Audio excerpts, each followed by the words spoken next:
If you want to run a West Marches style game, you need a town. A frontier town that could be the home base for all your players as they then leave that town and they go venture into the wilderness.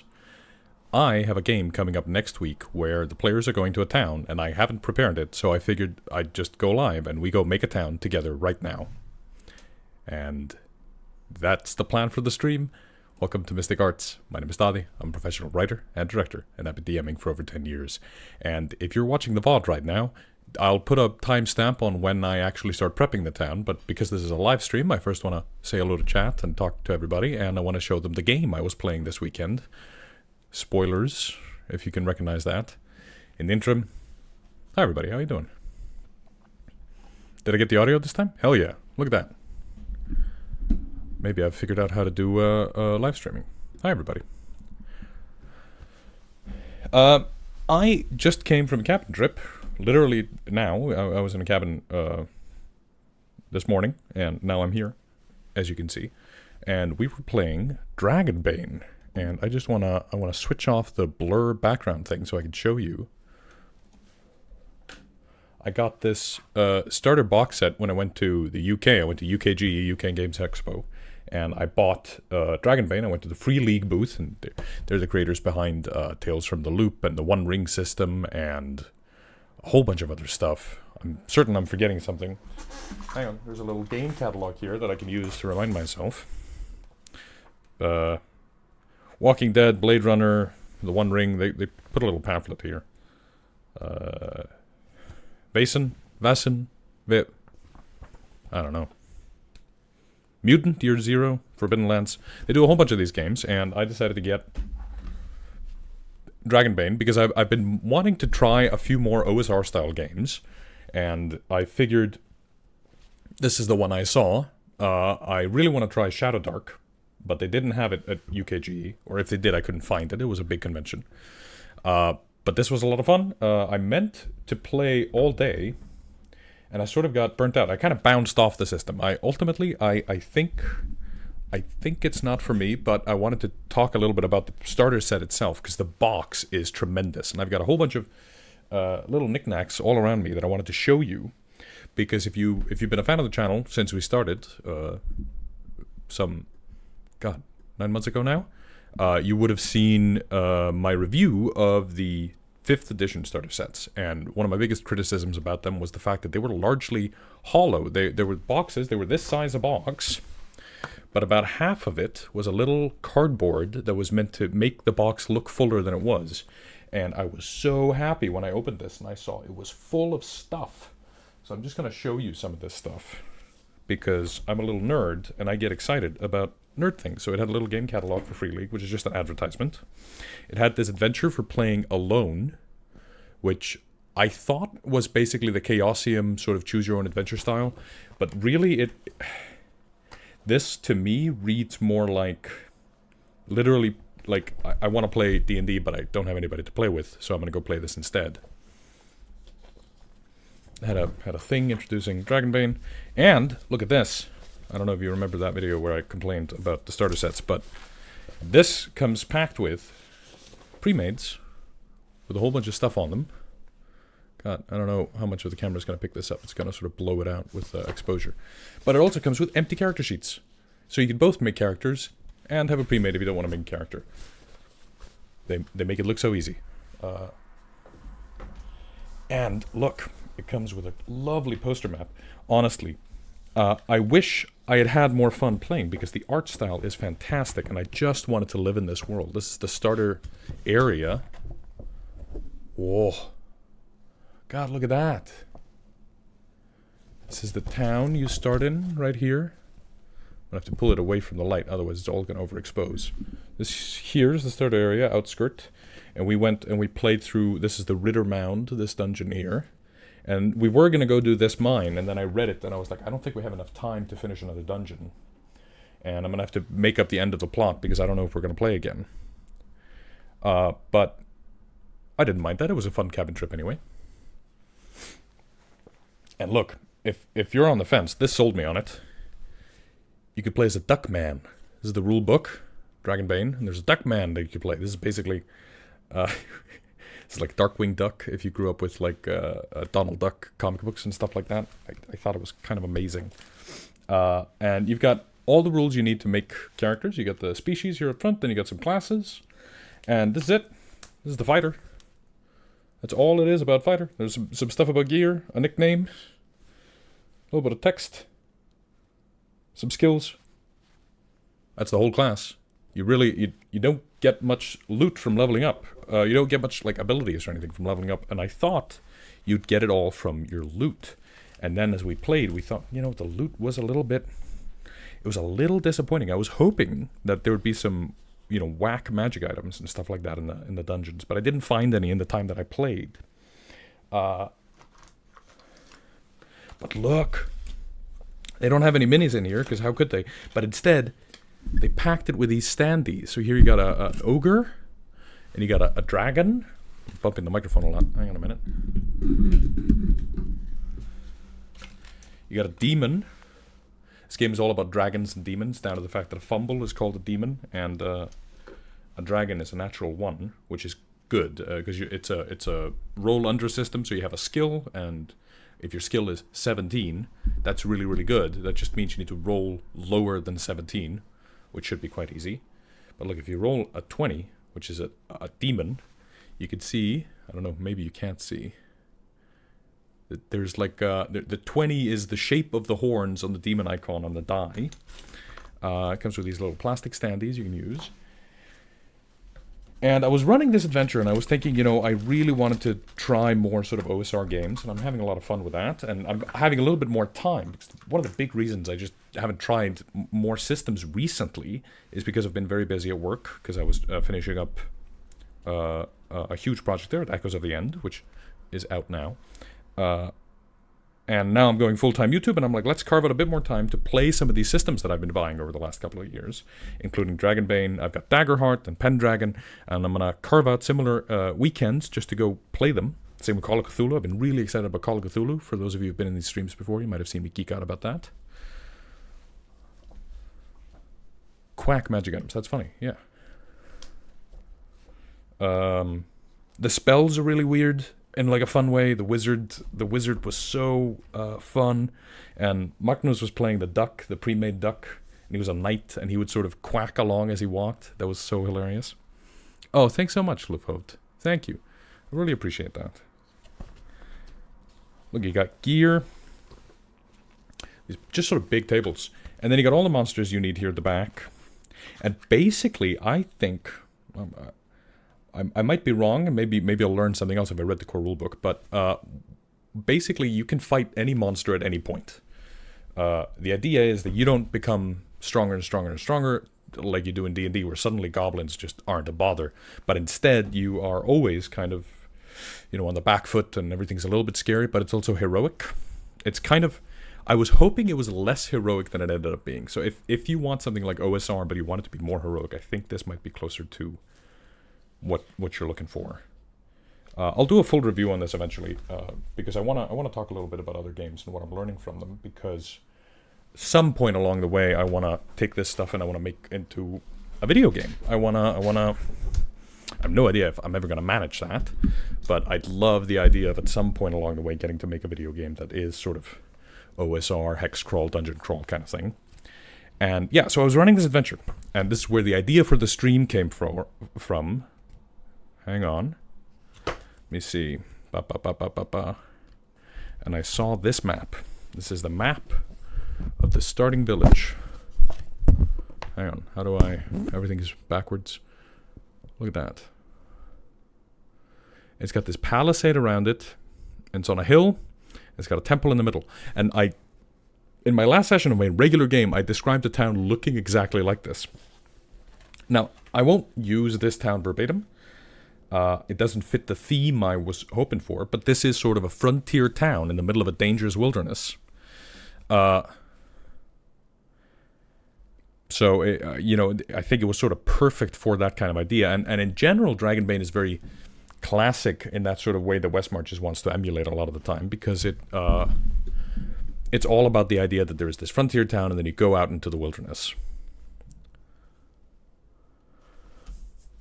And I was thinking, you know, this could be perfect for that kind of sort of West Marches Frontier Town thing, but also for what I'm doing in my main game. And hopefully, if you watch this, and hopefully the goal is that over the course of this video, I will end up with a town that I can use in my session next week, and I can then post what we've made together, and maybe you can use that as the basis of your own frontier town in the West Marches.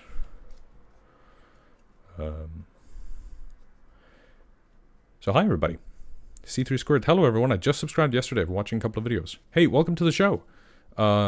Yeah, the last week of like West Marches coverage, I think people really liked, which I'm happy with.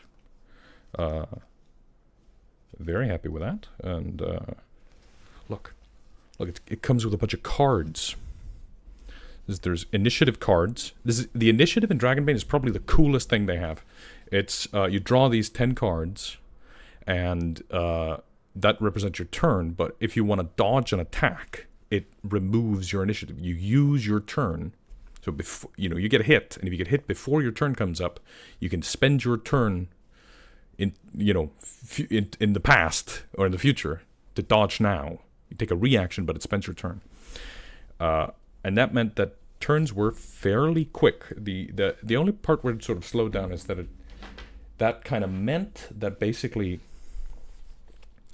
you know, the turns were fairly quick, except for the fact that there was like boon and bane stacking, so you could stack advantage, disadvantage, and that kind of thing. And it slowed down just a little bit too much for what I thought was going to be a leaner system. So I think I might try this again, knowing what I know now, and giving it, instead of trying the system on my own idea of what I thought it would be like, I'll try the system on the system's idea of what I thought it'd be like. Yeah, it's got these treasure cards, so if you're not sure what kind of treasure to give your players, you just draw a card at random, hand it out, and nothing's like over-leveled, so you don't need to really worry about that kind of stuff. And it was cool.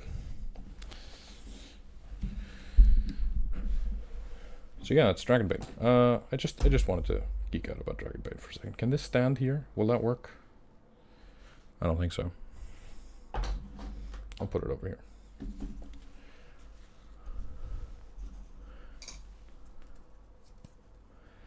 Hell yeah, Charlie. Hell yeah. Yeah, I ran a West Marches game for years. And it was great fun because basically it became this kind of living setting, and it's called a living world sometimes. And the idea of like it's always going on, you're always thinking about it a little bit, and you're kind of trying to figure out, you know, what am I going to do next week? What do I want to do in the next dungeon? What kind of loot am I chasing after? It creates this thing as a player where you're sort of chasing after, you know, the stuff that's out in the forest. And we got a lot of comments. And this is something I wanted to clarify. People were asking in the West Marches comment section, like, how does it work with many DMs? If the DMs know all the secrets, and the DMs knows what's in the forest, will another DM not, you know, ruin that, or will by becoming a DM, do you then have to learn all of those things, and then you have to pretend like you don't know them as a player? And I just wanted to, I was reading all those comments, and I figured, you know, I should have put this in the video. But the idea is that as a DM, you don't know what's out there. You just know what the current rumors are. And you have an idea for what the 3 big factions are, but you don't decide anything until a session is booked. And when the session is booked, you go, what is this session? What is this dungeon? What is this, you know, what hooks do I put into the future? And you don't worry about the fact that maybe some other DM had some plans or something. You just run your session, and then other DMs have to run their sessions, right? That's usually how we do it with multiple DMs, at least in my experience in those 100 sessions over the course of a couple of years that we did. If it was a couple of, it might have, yeah, I think it was a couple of years. God.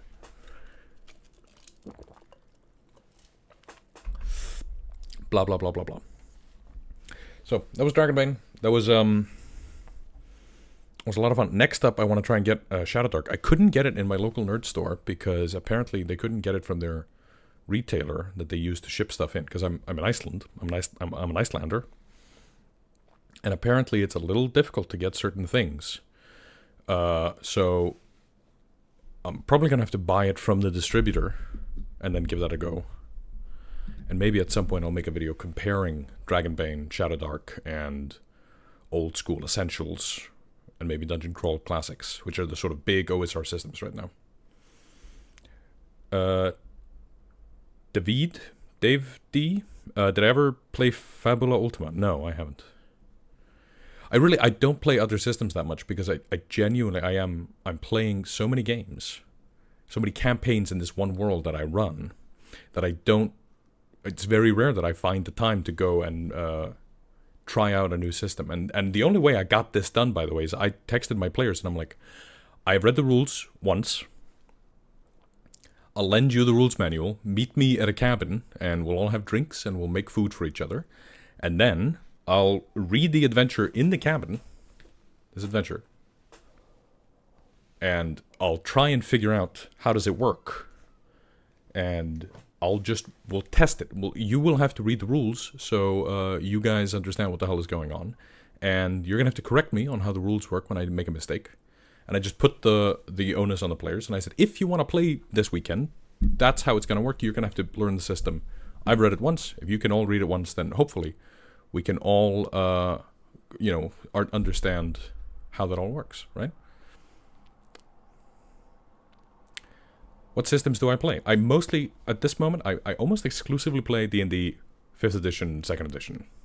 2024 5th edition. The new 5th edition. Better than old 5th edition. Asterisk, maybe.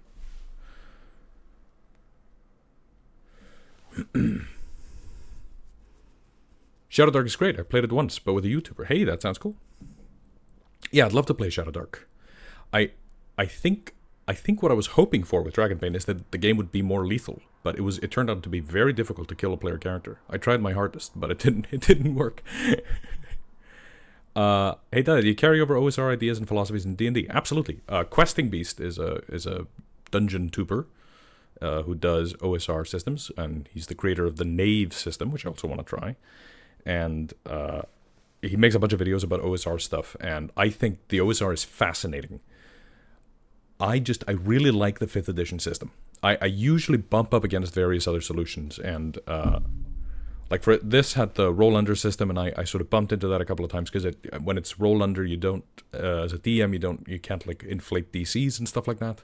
So you have to make everything kind of scale to whether or not players can do it, instead of having players figure out how to do it, basically. But that's probably just my inexperience talking. Fat Chewbacca, where can I find your sponsorship information? My sponsorship? I don't know what that means. If you're wanting to send like a business inquiry or something like that, that's on the website. Dragonbane is a further development of the Swedish Dragons and Demons. There's a lot of Danish translation, both have some detailed systems for skills and magic. Cool. Martin asks, I want to run a Hexcrawl Westmarch's Cult Divinity Lost game psychological horror. Do you have any advice for incentivizing exploration in a horror setting? That's a lot of words. I don't know. It sounds to me like you know exactly what it is you want to do. I don't know if I can help you if your idea is this developed. But how do you incentivize exploration? Make there be good stuff. If you want players to do something, make it easy for them to want to do it. Right? If you want them to like exploring, then exploring is the only way to solve whatever problem they have.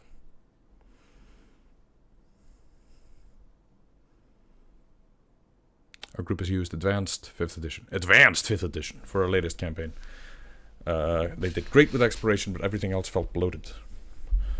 I think the new 5th edition it feels less bloated than the old one, but that might just be me. Thanks, Robert. Gary says, DCC is my favorite. I wish it had more campaign mechanics, but it's fun. The written modules are fantastic. Yeah, that sounds cool. I know Bob really likes DCC. Do you write a Babig story alongside what your players do, reacting to the decisions players made during the session? Yeah, absolutely. If the players do something that the Babig would know about, then the Babig should do something about it. I played 3 or 4 sessions of Shadow Dark. We all got our first characters violently TPK'd and had to take a second stab at the dungeon. See, that's the game I think I want to run. If I'm going to go play OSR, I want the OSR to be really OSR. I want it to be that, not necessarily how it was actually played back in the day, but how we all think it was played back in the day. You know what I mean? I think that's kind of more what I'm looking for. So I think that's... The heroes in this felt really heroic. They felt awesome. And they felt simple and awesome. And I think I would have preferred it if they were just little ragamuffins I killed. Or, you know, they killed. Like, whenever a fight started in Dragonbane, it usually ended up being, oh great, we can fight something. And what I want to try is a system where they go, oh god, there's a goblin in here. How do we kill it without it killing us? How do we, you know, cleverly do stuff about it? If I'm going to play that kind of system. Because if I want to play, hey, there's a monster, great, we get to punch it. I think I'd prefer 5th edition, personally. But, you know, I play a lot of that system, so it mostly is in my head. I like trying new stuff. This was a fun experience, and I'm going to repeat it.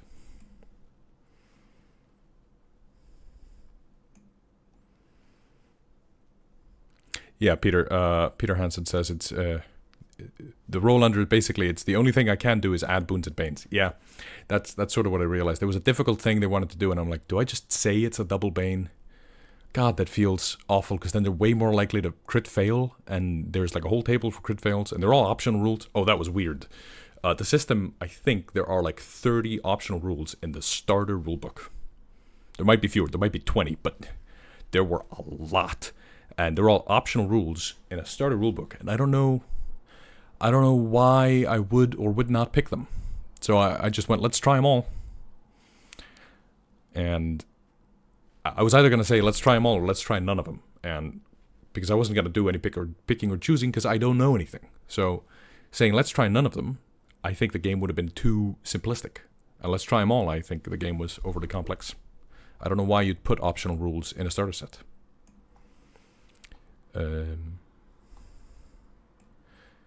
If I were to lift any mechanics from Pathfinder 1e or 2e to use in D&D 5e, what would I use? I miss the magic item creation rules from 1st edition Pathfinder. And I think next month, in like 2 or 3 weeks' time, I'm going to make a video making a Pathfinder 1e magic item creation rule set for 5th edition. It's one of the first things I've been wanting to do since I go full-time YouTube, is that now I can use more of my time to do design, and then I can put that up on the Patreon, and then I can make videos about that stuff. And hopefully from your end, nothing changes. You're just the same Mystic Arts videos, hopefully with more production quality, more side gags or skits and stuff like that, the fun stuff. And then the design that gets to come along with it gets to be more thought out. I think that's what I'm really excited about. Finished my Dragonbane campaign of 11 sessions. The combat is swingy. Yes, it is. They mostly trounced my monsters until RNG went wrong. Yeah, that sort of was my feeling as well. And you say campaign of 11 sessions. To me, that's a short adventure. I like long, slow-paced campaigns, and I think it'd be difficult to do in Dragonbane. Got a good map tool. Yeah, we'll be using Incarnate later. I'm a fan of Incarnate. What's the best way to get my players to remember NPCs? Make it matter. Make the NPCs matter. Make them be useful. Make them tell the players important stuff. Make them be insulted if the players don't remember who it is. Make them seem like real people.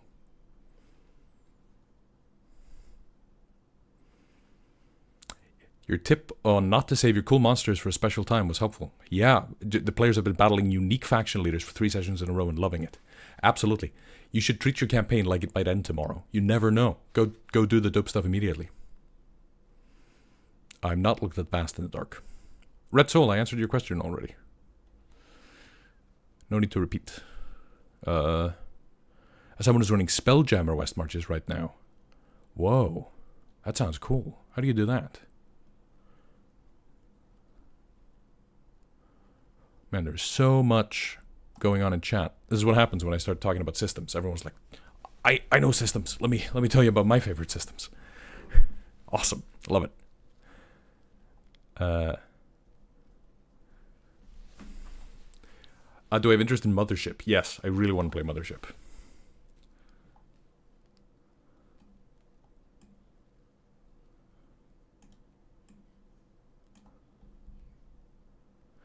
Yeah, this isn't the starter rulebook. I mean, it is. This is the starter set. And this is the rulebook in the starter set. Every time they do a green box like this, it's an optional rule. It's full of them. It might be that this has everything the core rulebook has. But if you're going, hello, welcome to my system, here's how you play it. Here are 50 things you need to decide before you start. I don't think that's great. Personally. You should tell me, when I'm new to the system, you should tell me, here's how we intended you to play it. And I can go, cool. I have opinions. And then I could go, futz with it.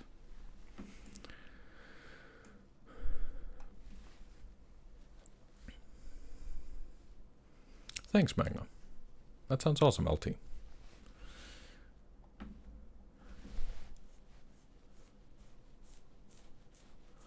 David, I can't answer that question. I don't know how Fabula Ultima works. If you think it will work, give it a go. Utopia TTRPG is a pretty good item crafting system. That's funny you should mention that, Go Master, because the town we're going to make tonight is called Utopia.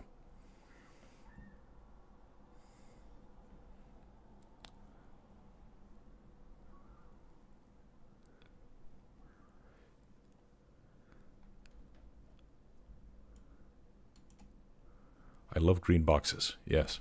So some of those optional rules, I think, are essential to the pitch of Dragonbane. So, for instance, you have like 6 core stats, I think, and there are only 6 conditions equal to the core stats. Make sure I'm not lying to you when I say 6. Yeah, 6 core stats. Strength, con, agility, intelligence, will, and charisma. And there are 6 conditions. Exhausted, sickly, dazed, angry, scared, disheartened. And you can push a roll by giving yourself a condition. And a condition is tied to a stat. And it just means you have disadvantage on that stat, or a bane, it's called, right? So if you have the exhausted condition, that means you have a bane on strength rolls. If you have the angry condition, you have disadvantage on intelligence rolls, because you're angry, right? So what they do is if you fail a roll, you can give yourself a condition to then try and roll again. And that's an optional rule. And to me, I'm like, that should be core. That is essential to the sort of base mechanic, I think, of like what makes this game unique, and it made it really cool. But then there's also another rule, which like if it's a piercing weapon, you can give yourself a bane to bypass armor, which turned out was the only way they could fight that wight that's in one of the opening adventures. And it's not on anybody's character sheet, so we had a player who could not understand what the hell everybody was talking about with like getting a bane to bypass the armor. And they're just sitting there going, I want to do multi-shot. And we're going, don't do multi-shot. He's got 8 armor, he's going to reduce it, so you're never going to get past any of it, and he's going to half whatever once you've reduced it. What you should do is this, and the player's going, what is this thing you're talking about? I've never heard of it. And we're like, oh, it's one of the optional rules.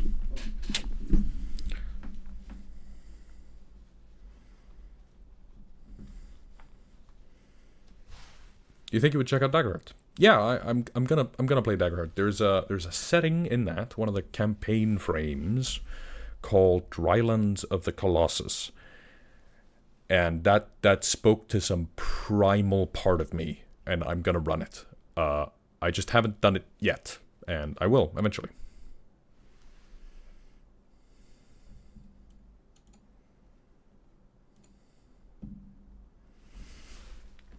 Anyway. Do you guys want to start making a town? Let's give places intelligible things like Utopia. Do you also use completely made up languages for names? Yeah. Yeah, I'll mix and match. In the setting we're playing in now, they're mostly in this sort of Americana / British Empire. So all the town names are in English. But if I were to make an elf town or something, I'd give it an elf name. So yeah, I just mix and match.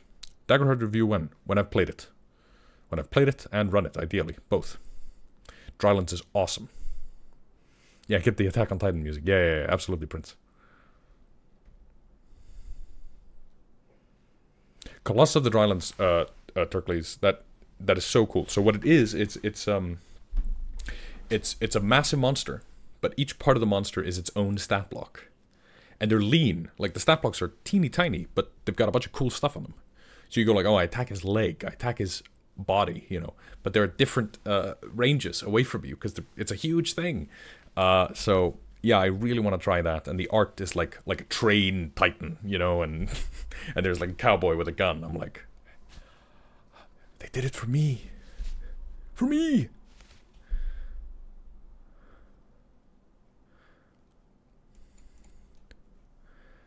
Make town. Okay. When are we going to watch your game streams? Not another lazy DM. Now that I'm going full time, I might be able to make an actual play. I don't have the cash to buy a bunch of cameras, which is sort of the next step. Because I'd want it to look real crisp. And I've got a way that I think I can do it. I've got a setup in mind, and I know what gear I need, and I've done the math on it, and I've taken seriously the idea of doing an actual play. I just haven't had the production capacity yet, because I was working on this video game, and I was working, weekends or late or whatever, and it was plenty hard just getting a weekly video done. But hopefully now that I have more time, I can take that idea seriously again. So soon? Question mark. But listen, you're about to, if you watch one of those things, you're about to notice that I'm just a person. I'm just a guy, and I'm probably not anywhere near as great at DM as loads of people think. Because I'm just a person. I'm a little anxious about it, honestly, because I think some people might have been watching these videos and go, man, this guy really knows what he's talking about. Loads of people probably think I'm full of myself, but for other folks, they might have concocted some kind of image, and they're probably just going to discover I'm regular Joe. Anyway, let's go make a dungeon. No, hang on, not a dungeon, a town. Let's go make a town. But I can't do that, actually, because I am right now Daði from Mystic Arts, and in order for me to make a town, I have to become Daði the Dungeon Guy. Daði the Dungeon Guy. Daði the Dungeon Guy. Daði the Dungeon Guy. Subscribe to Delver. D&D rules. Daði the Dungeon Guy. Welcome back to Smash. Clearly Pass. agile, sneaky, intelligent, powerful. I'm on the bed already. T-minus 5 seconds. Daði the Dungeon Guy. Daði. This here is Obsidian. Let me tell you about Obsidian, because here's the funny thing. Last time I made one of these streams, people didn't know that I'd done a video on Obsidian. So if you're interested in the software I'm using to process information, words, I've done this video on Obsidian, how it works and how I use it, and I even show my session prep in it, and all that kind of stuff. And obviously, if you want access to some of my session notes, they are now available on the Patreon in a new series called Daði's Diaries. And over time, I will make videos talking about my session prep, and that will sort of, I'll attach to it the session notes for the sessions I'm talking about. But let's go back to the screen here, and hang on, I need to be here. I need to be... There we go. There, here I am. Here's the notes. Next week, I'm running session 90 of my long-running campaign, and they are finally going to the bad guy town called UTOPIA. And UTOPIA is this anarchist hub. And so far, they've been fighting these anarchist hillfolk, which is like a bad guy faction in the hexcrawl kind of game that I'm running. And they are about to go to their base, where this faction roosts, nests, you know. But the thing is, I have been describing that as a town, and I've hinted at it being quite large. I think there's probably, large in terms of the sort of frontier that the players are in. So I think there are probably a few hundred people that live there, which means it's not just a bunch of bad guys, right? If it's a whole civilization, a small one at that, but it is a whole civilization, that means it's not a bunch of bad guys. It's a real place with real people. So I have this note about the faction, right? The anarchist hillfolk. One of the factions in Loggers County is the anarchist hillfolk, a large clan of anarchists who live in the Elmwood in UTOPIA. They call themselves the hillfolk. They're all Atroxian residents. Atroxia is the sort of big, it used to be an empire, now it's a republic, but it's this big nation in my world. And they came here to shed civilization and lead a more barbaric life. And then I described the hillfolk as being gleefully barbaric, joyously cruel, and especially vicious. Blood eagles, flaying, torture, you name it. They are bad guys, right? But the thing is, the normal people in that town are not bad guys. It is a town, and they're about to learn that there are all kinds of folk here. And last time we prepped, we made a dungeon, and we met Errol, who was a hunter. And he was from this town. He was just a regular sort of ranger character, and was meant to kind of give this faction a third dimension. Because over the course of playing this campaign, I want there to be loads of bad guy factions, but I also want to imagine people complexly. So what I'm going to do, every time we go to a new place, I'm going to introduce it as a set of 3 factions. This is a little tease for next Thursday's video. The factions are usually categorized into good, bad, and ugly, like the Western, right? There's a good faction. Errol is a good lad, right? He wants to help. He doesn't believe in the Republic. He doesn't believe in oppression or the sort of grosser side of what happens to nations when they have a lot of power. So he's kind of basically like a hippie. But then there is the hillfolk who are villainous, and they want to kill the Republic. They wanna hurt the people who live in it. That's bad. But then there are other people who just want to change it. They want to reform it. They have wild political aspirations, but are not rooted in violence. And then there is some kind of faction in between that's going to be our tipping point. We're going to have to find that out later. And here I have a list of the bad guys. Augustine the Multi-Handed, Wipke the Witch, and Lost One, Herman the Steel-Clad, and the Horned One, whose name is Dennis. That was really funny when they learned that. And these factions, or these people, lead sort of splinter factions in here. These are our bad guys. So far, they've met these 2, and things got really nasty, and they ended up killing both of these guys, despite their best efforts to just talk to them. These 3 are in Utopia, and they have taken control of it by violent means. So they're effectively a triarchy, right? They are this kind of ruling part of the town that oppresses the local people and hurts them. And the players also know about a handful of others. They know that there's a guy here called Thomas Bolton. I'm Icelandic, so American names sound fantastical to me. They call him Tommy. This guy is a good lad. Doesn't like what the town has become. Then there's Errol, who is not on this list. This is my session prep for next session. And then there's Sophira, the mother of Utopia. And it's an elderly dwarf woman. It's credited by being the founder of this society. She's intelligent. She's very old. She was born a long time ago. 320 years ago. Dwarves live for a long time. And she's been a Troxian citizen for, almost 100 years. And she's had her doubts about her movement because it was taken over by violent actors. Here's some commentary on the politics of my world. We don't need to worry about that. And I have made, in the past, I made these sort of little prep documents for what the towns are. I say, I describe its population, where it's situated. It's got a unique feature. Roachport, everything costs 200% its original value. And then I list the places that are in here. There are 11 things that I've numbered and named. And same here with cross keys. There's a handful of things, right? And I could show you, if I just open up cross keys. There we go.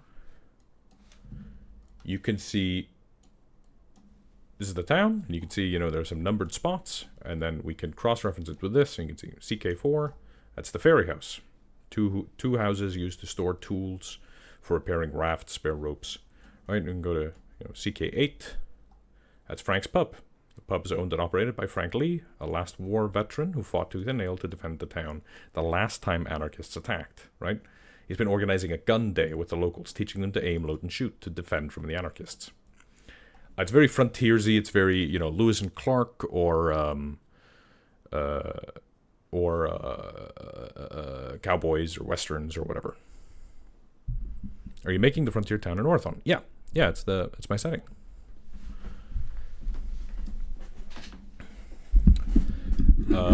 So we're now going to make one of these documents for Utopia, right? That's going to be step 1. And step 2, we're going to make a map, and it's going to look something like this map. But here's the thing. Here's the sort of secret sauce. Because you might wonder, which do you start with, the map or the list? Because both answers could be correct. Absolutely. For me, I don't pick. I do both. I read a little bit, map a little bit. I go back and forth. I bounce around, and I let myself just follow my creativity. Whatever I'm excited about, that's the bit I do. And that way I'm taking my excitement and putting it into the game. So when I go to my players, I'm excited to show them what I made. Because as soon as it becomes work, why am I doing it, right? It's for fun. So I'm going to make sure I have fun doing it. Because by the way, nobody's going to care about this as much as I do. My players are some of the best people I've ever played with, and they might be some of the best players in the world. But I will always care about my world more than they will. That's how it is. Questions in chat. Are you making the frontier town in Northland? Yes. Did your sessions in this campaign record it? We have not recorded any sessions in this campaign. If I were to do an actual play, like I want to someday, it won't be this campaign. It'll be something else. This is my campaign, and it's private. It's for me. I don't mind prepping it, but I want to do it for myself, so it's going to be mine. Can your players access your Obsidian, either the vault itself or a player-facing wiki? Yeah, so there's a thing called Obsidian Publish, where you can take specific articles and you can publish them as a wiki, and my players have access to that. Can the frontier settlement have nearby border watchtowers? Maybe. So the thing is, we're going to lean into this sort of anarchist style. We're going to try and think of this place not as being too regimented. I think a general, like an average person in this town, probably knows how to defend themselves. I think it's a town full of relatively capable people. In D&D terms, they might all be, first level adventurers. Maybe not. There might be a lot, but in general, I think the amount of people who know how to defend themselves from the wilderness should be quite high. And I don't think they have an organized watch. I think that goes against the theme of an anarchist society. Sorry, I'm acid reflux. So we're going to try and figure out, how do we make a town that has an anarchist society? So we're just going to click on this uncreated article right here. Boop. There we go. Now we have an empty page. And because I'm lazy, I'm going to go look at this, copy it, and go change some of the words. Utopia is a settlement in Loggers County, an organized territory in northern Ireland. There's a population of 700, 900, 800, I don't know.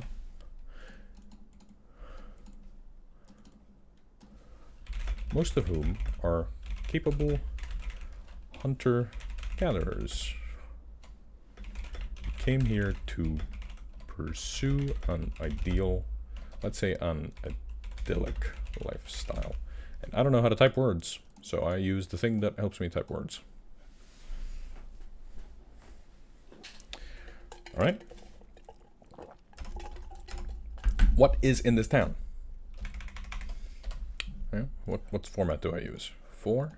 Ooh, didn't mean to do that. 4. I know Sophira's house is here. There's a house. Sophira is the mother of Utopia. She's got a house here. I know that there must be some organization for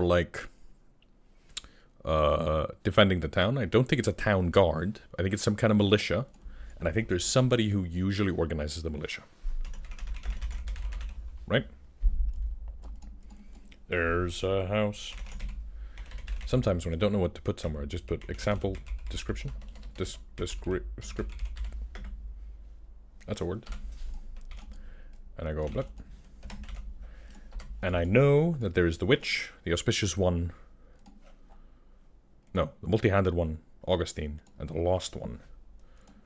So we are going to have Witch's hut.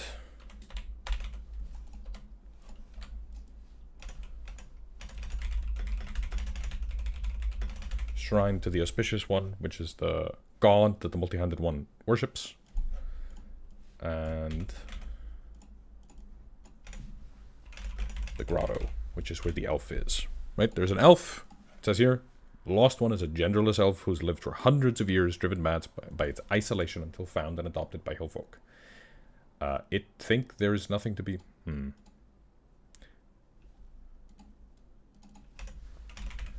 They think there's nothing to be done, no need to begin a conflict, and that nature will swallow the Atroxians before the next decade is out. So the lost one is probably one of our ugly, right? If it's good, bad, and then there's the middle faction, the neutral faction, that is morally complex. I think that might be this elf. So there's a grotto.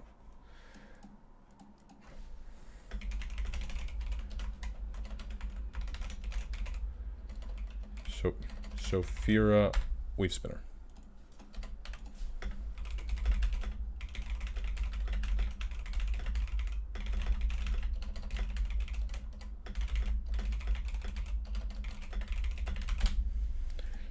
So those are kind of the big factions in town, right? It's these three, bad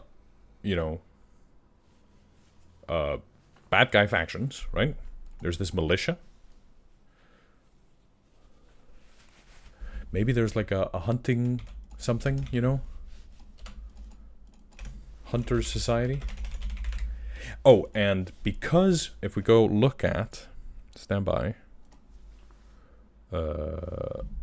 faction hex map. My players are definitely not allowed to be in this chat, so if they are here, bugger off. Here are the rivers. Here's the Utopian Hollow, and this is Utopia. There's no river here. So the dwarf must have had a solution for the water. So I think there's some kind of Hunter Society, yeah. There's some kind of water.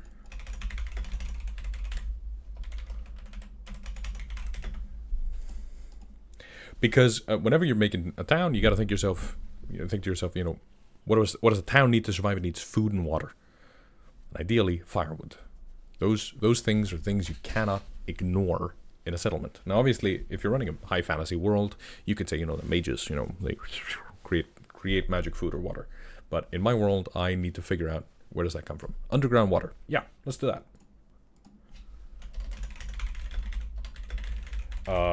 Underground reservoir. And this station pumps water from a cave below. An aquifer. I don't know what that is. Aquifer. Googling. Yeah, exactly. Let's do a little bit of reading. What's fun about being a DM is that you get to learn a bunch of stuff, because you feel like you have to, so you put the work in, and you keep learning things. An aquifer is an underground layer of water-bearing material consisting of permeable or fractured rock, or of unconsolidated materials, gravel, sand. Alright.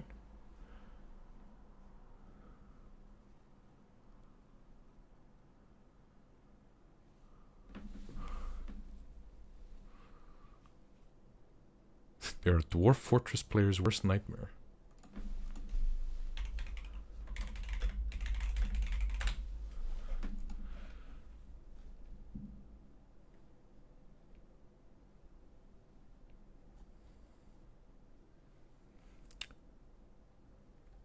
Why is fun capital?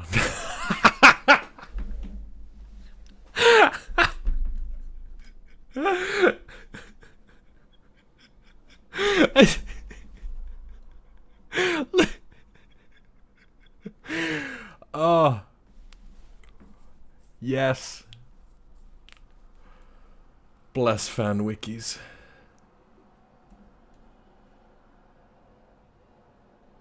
Hell yeah, that sounds awesome. Alright, so we got our big pillars, right? Let's go make a map. This is Incarnate. These are the maps I made in Incarnate. Some of these are available on the Patreon, but we're going to make a new one. Boop. Watercolor city. Choose style. Landscape. Yeah, why not? You would actually love Dwarf Fortress. I might, honestly. I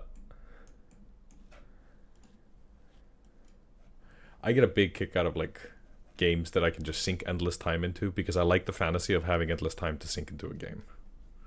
I usually don't get very far in those games, because I end up getting busy with something, and then I forget all about it. But for a moment, I get to believe. I'm like, oh, I'll spend the rest of my life playing this game. You can get a big hill. That's nice. We can get them in different sizes. I think, you know, looking at the map we had here, I think this is sort of a hilly area. Now, normally, these hills here are denoted as being hilly. How does the exploration work here? Are hills the same as plains? I think so. Plains or hills? Yeah, it's the same. Okay, so I could change my map here to have some hills, because I think Utopia is on a hill. I have this quote. This is a JFK quote about America being the shining city on a hill or whatever, and I think I want to use that as a line for Sophira, that she wants to make a temple on a hill for all to see.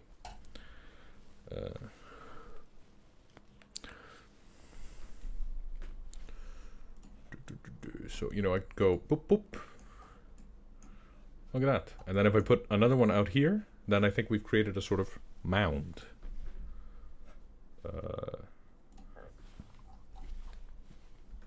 Is this one too big? Probably. Oh, it's so dark. No. Let's hang on. Let's get the. Is there a light? Yes. Exactly the same sizes too. That's great. Here we go.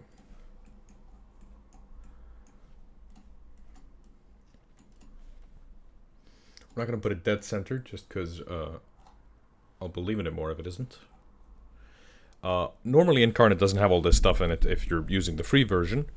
John Winthorpe. Yeah, you're right.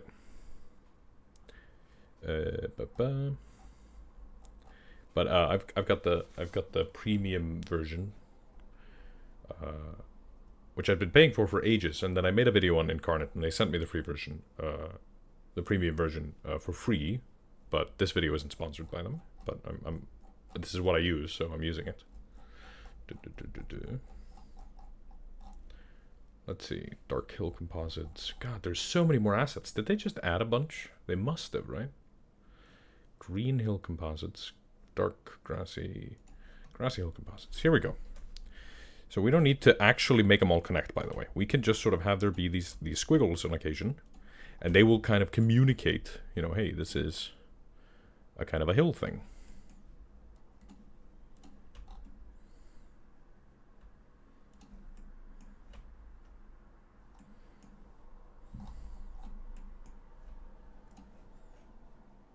Does this face the other way? Yeah,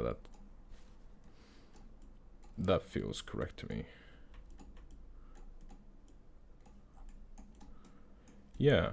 Is this Utopia? Might be. That's an egg. That's not an egg.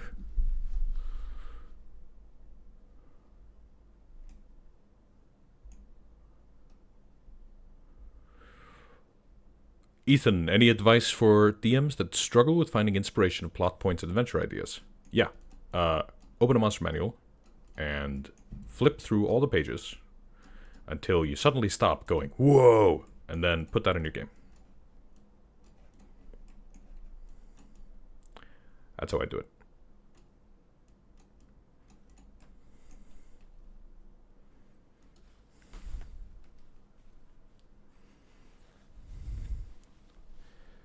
Oh, the assets, they are now in multiple categories. So they, right, that makes sense. So, terrains, biome, forest, bunch of assets, but they're also in this. Yeah, and I've got it selected there. Yeah, so they copy over. Okay, well, that's neat. I'm sure that's useful. You know, I'm going to do one like that as well. And that's probably fine. Just going to take all these, group them, right click, group, hills. There we go.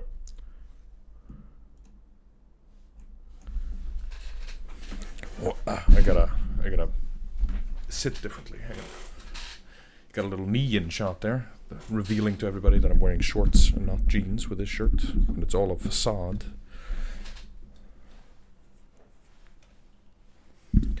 Wonderdraft is a nice offline alternative to Incarnate. It's a one-time payment. Cool. Yeah. I've never used it. But that sounds awesome. There we go.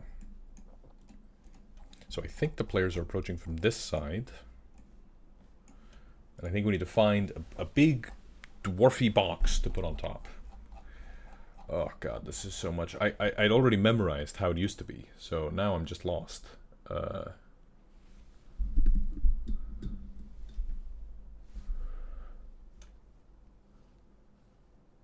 Sup, Swords and Stones. Thanks, not another lazy DM.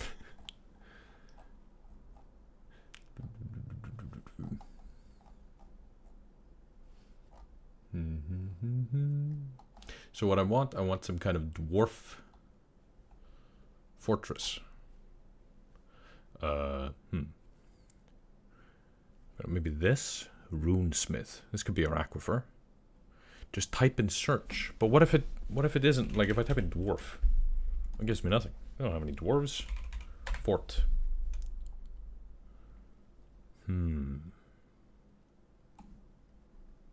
I spoke too soon.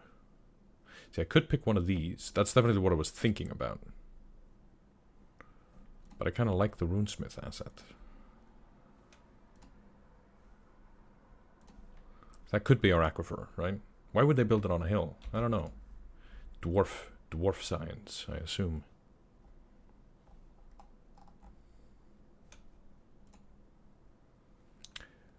Searching is great. I search for everything in Obsidian, but that's because I named everything, so I know everything. But here I like to browse. I like to get inspired. So I don't know about this one, but we might go for the rune. So what other smiths are there? Or forge. What's the rune thing called? Runesmith. But it didn't show up when I searched smith.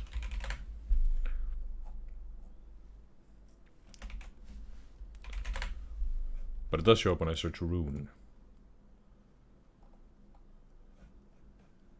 What an irksome inconvenience. This one, actually, if I take this one, plop, that's going to look very out of place, but that might be okay. But what we can do is we can grab this runesmith, and we can go into advanced settings. Hue, neater, and we can make it gray. Look at that. Saturation, pull it down a little bit. Look, there we go. That's the asset we wanted.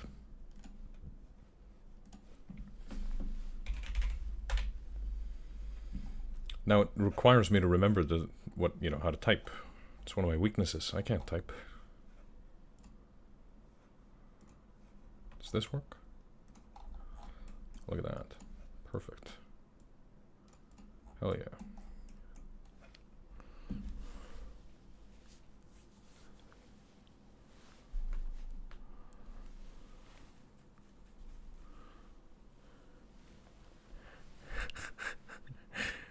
Alex even has the dates, the Orathon dates correct. I love that.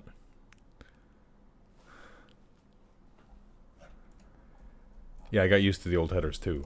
So I am irked. This is gonna take longer than I thought it would.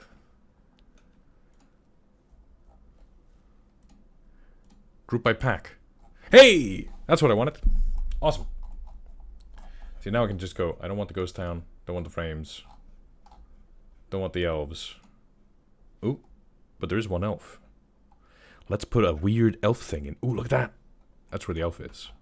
Here he is. We're going to put the elf. Bam, right there. So what am I doing? I'm literally going, these are the things I need to put down. Let's put them down, right? That's it. That's the trick. You just do a little bit at a time, then you don't get burned out. You're just doing this, and then that, and then this, and then that. And you bounce between. And it's fun the whole time. Especially with you lovely people here. Ruins. We can put some ruins in.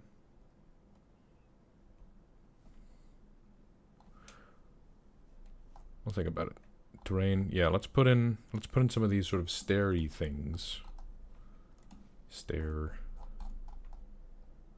These kind of natural-ish rock thingies.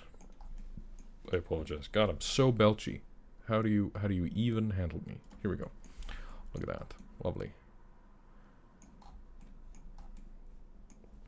That's fantastic. I'm getting lost in the sauce. That's alright. A little bit lost in this. What's next? Militia. What kind of militia house should we get? I know there's like a couple of these. Mason.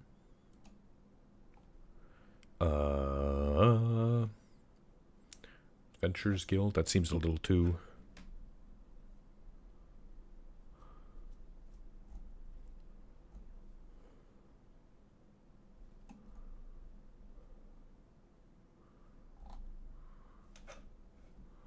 Close the elf things. Close the deserty things. So, I don't know if the militia has like a full-on fort. That seems too much to me. But I think they have like a training yard. So, you know, I could pick one of these things. This has like towers on it. Like a fighters guild. It's called here. Yeah, let's do that one.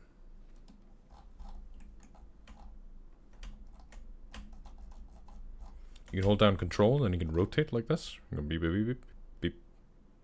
Boopity boop. There we go.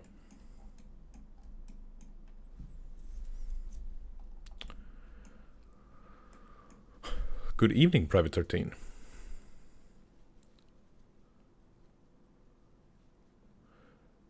Yeah, apparently, people in chat are saying that apparently there's that water on the hill isn't too far-fetched. That's great. I'm actually gonna rotate this because the stairs here, so I'm gonna make it kind of like that. Just buy that a little bit more. If you're watching the VOD and you're wondering how am I reading chat, there's a button. It says chat replay. It's somewhere down below. You can click on that. If it's not there yet, that's because you're watching the VOD just after I stop being live. All right, what next? Dwarf Water Solution done. Militia done. Sophira's house. We need like a big, nice house. And I think I'm going to open up the desert once again, even though I closed it prematurely.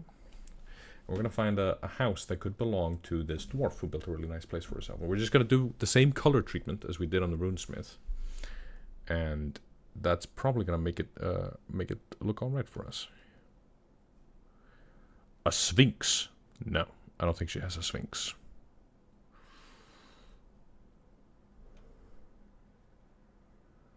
How about this garden thing? Oh, that when I color tint that, all the shrubs are going to go wrong.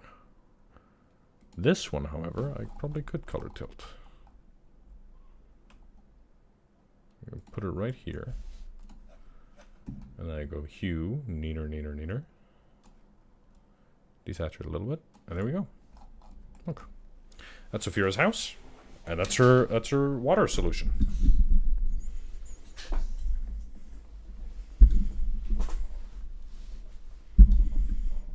That is true, Chas Hundley. I tend to be happier when I don't have to use that excuse.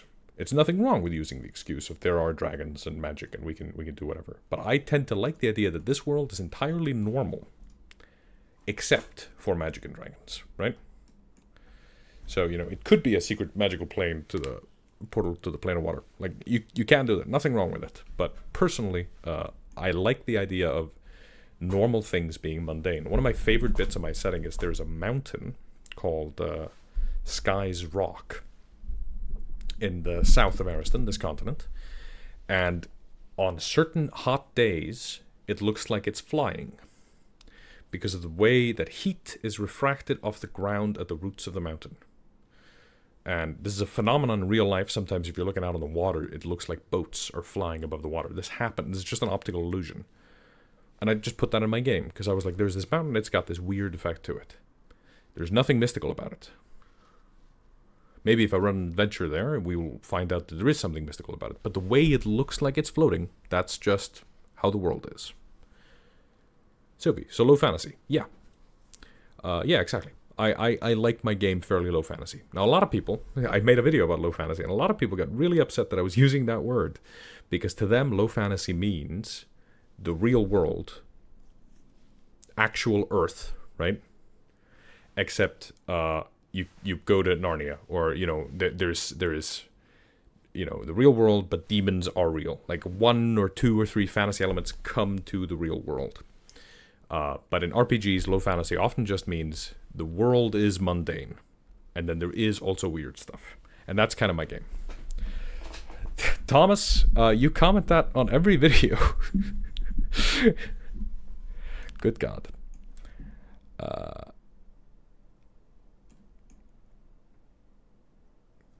There's the answer, Game Raven. That is the correct answer. It would make sense to put the main water pump at the tallest point in the town, so that moving it within the settlement, you could just use gravity. Yes, I think that's what it is. I think they pump it from way down below. They could put the pump anywhere, but by putting it on the hill, they move the water with gravity, which is, by the way, how most water pipes work in the real world. I live in an apartment building. There's no fancy electricity that puts the water up here. It's just pressure. Pressure and gravity, right? Now, there may be fancy electricity that puts pressure on things. I don't think so, though. I think it's just gravity. So yeah, I think you're entirely correct there, Game Raven 13. 100%. Cool. We've done Saphira's house. What's next? Hunter Society. Yes. Okay, let's do that. Let's go find an asset for that. See, and the thing we're doing right now is we're not just making a map. We're not. Because you don't need to do this to make a town. You can just say there's a town that looks like this, and you can just grab a little piece of paper and do some doodles, and that's it. But the reason this is useful to us is because we are now thinking about the town actively. I am not also, playing Mountain Blade or something. I'm thinking about the town.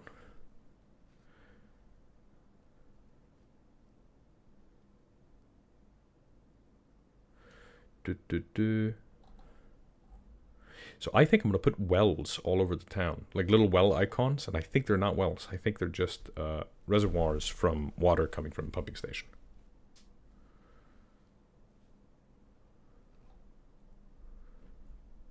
Aqueducts? Maybe.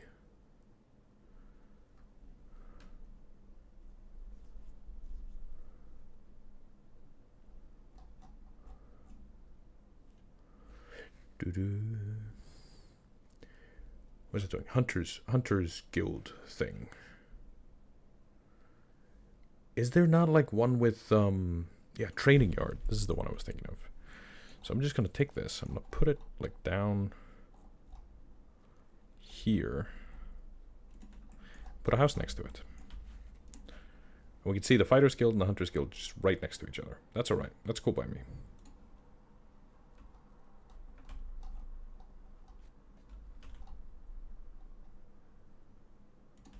There we go.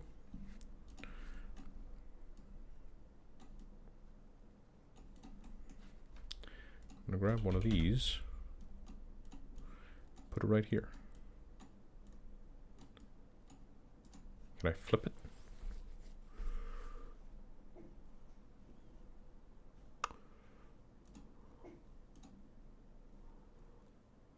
Apparently not. How large is this town? About, yay.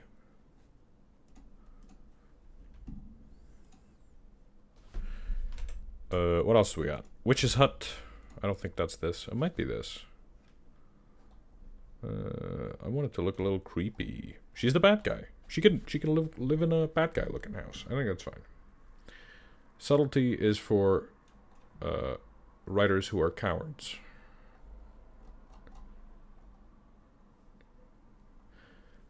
Bum, bum, bum, bum.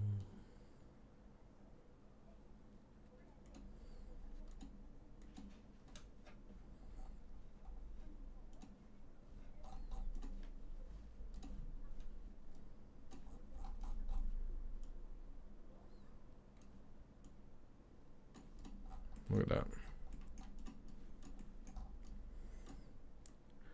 I'm gonna put them on the other side of town. And I can already see cliques forming, right? There are neighborhoods forming.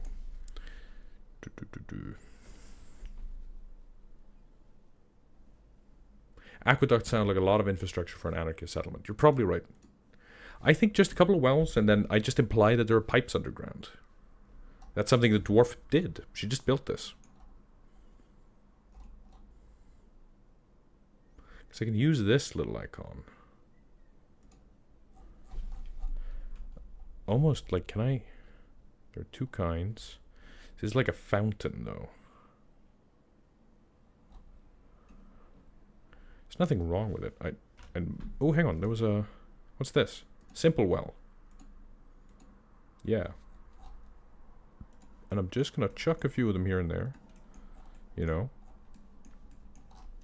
And now it's like, how do we get those things? Well, she built them.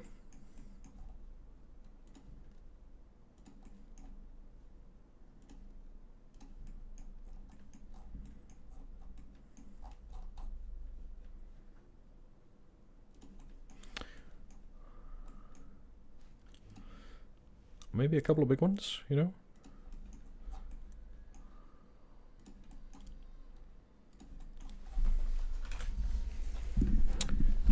Then there's a shrine to the auspicious one. Oh, Ace is here. Hey, Ace.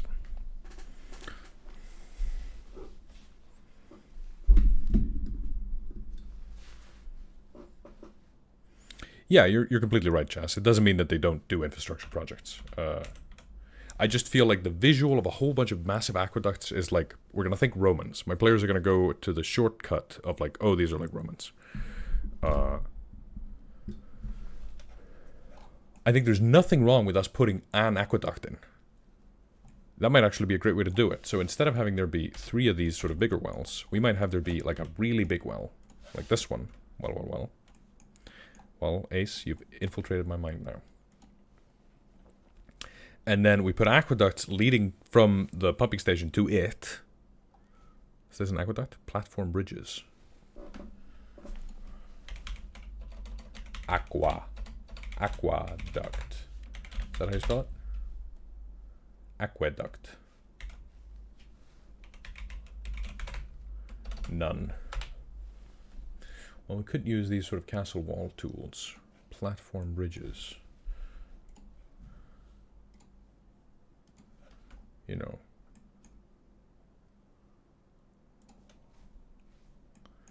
Like, look at that. That's cool.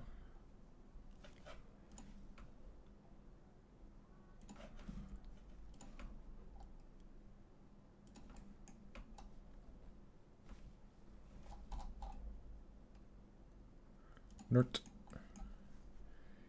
See, one aqueduct, I'm like, that's impressive. I'm like, whoa.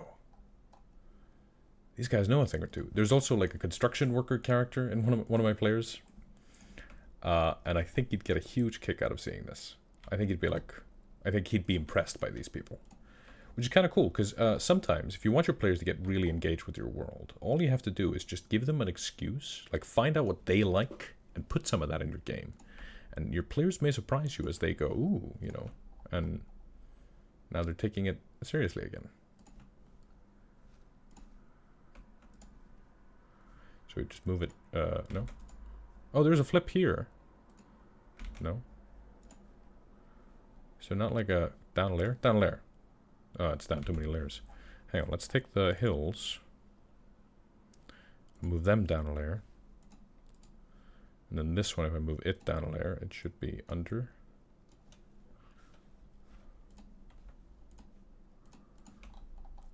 Hey everybody, let's watch Daði futz with aqueducts. We'll call it content.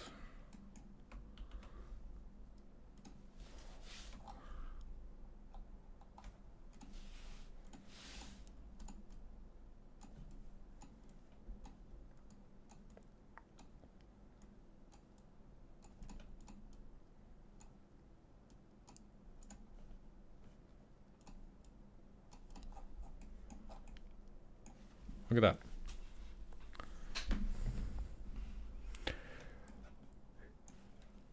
Yeah, I thought about the line tool the moment I had already made a lot of this. There's a tool. We'll get to it later because I also want to build a palisade. Create group. Aqueduct. There we go. Bam. This now needs to go down a layer, so it looks like this, and then that can go like that. That's fine. And this is slightly unaligned, but I am prepared to live with it.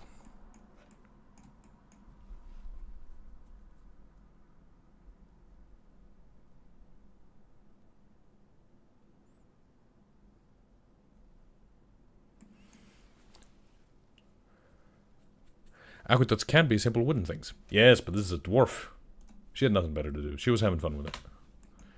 Alright, cool.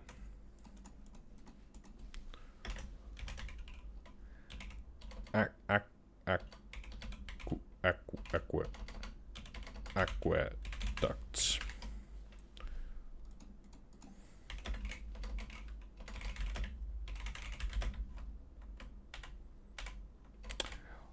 Because I think most of the others are just going to be small underground pipes. And then there's this big one that leads to this sort of large well. And this is going to be town square, right? Right here.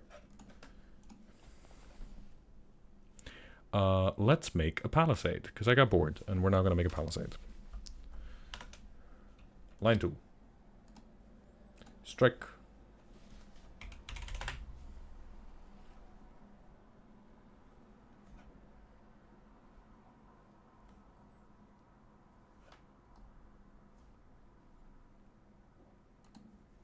You know, this would have been perfect. Oh, it's very thick, though. Oh, but that looks great, doesn't it? That looks way better. Alright, goodbye. Sorry, we're still doing the aqueduct.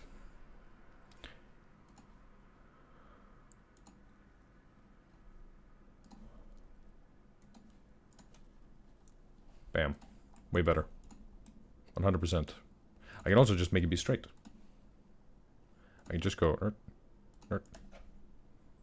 No, I like it more squiggly. Please, re-squiggle, please. Dang it. Doesn't seem to want to do that. Right.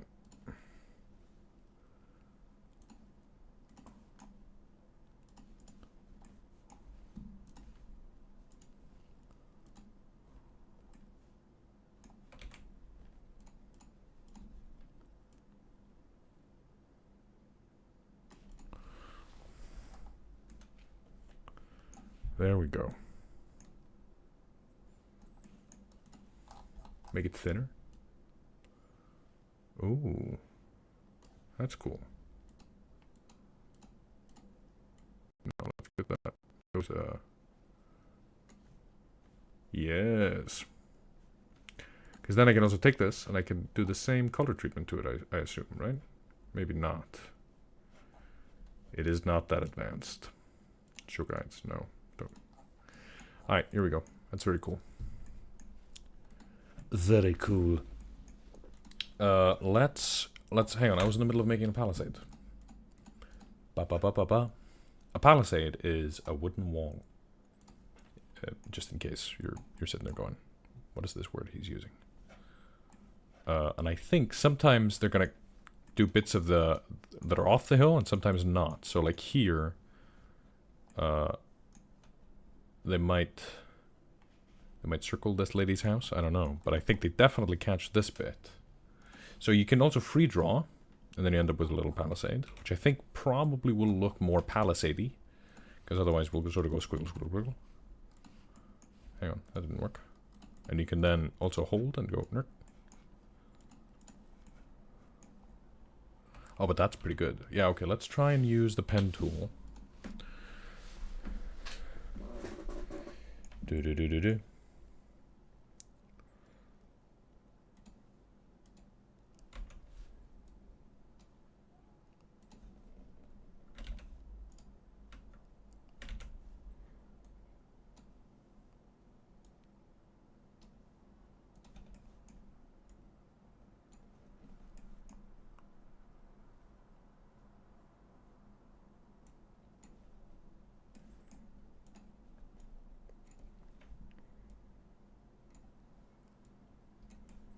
See, then it's going to go up the hill here, right? And it's going to snake along the hillside. Then it's going to go down this hill. Why? Is there a reason they did it that way? Probably. Do I know it? Not at the moment.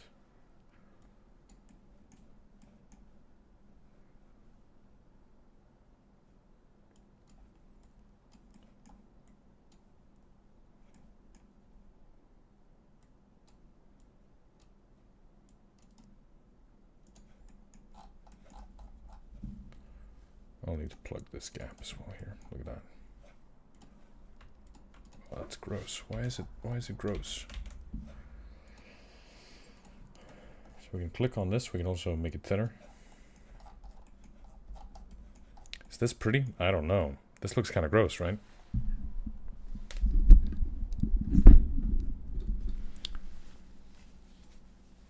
Right? I don't know. Looks like a ugly little blob. I could also make use of the hills, so sometimes it doesn't have a palisade. So I could go, you know, I could just go like that. Or even like this. I'll go down here like that.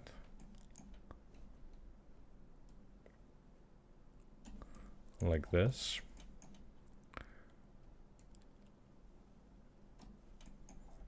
And then they're using the hill, you know?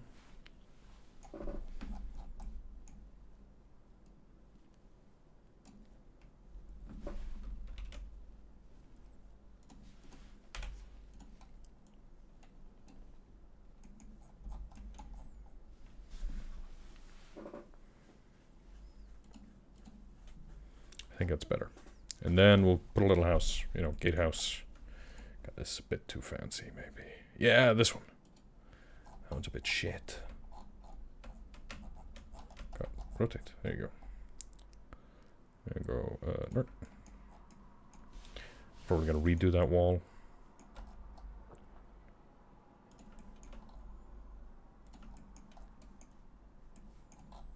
I think I'm gonna make the palisade thicker. I'm gonna redo them all.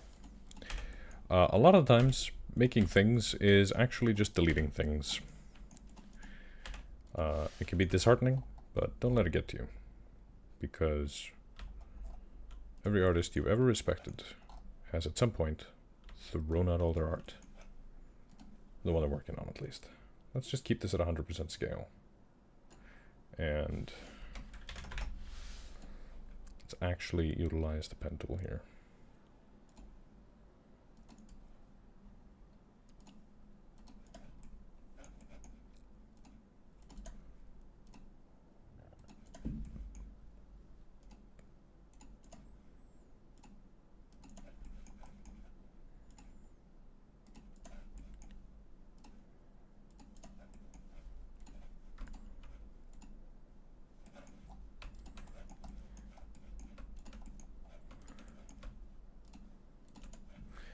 Move up, and then we go here. There we go. We'll put little wooden towers on this. If they have wooden towers. I'm assuming they do. I can just use this.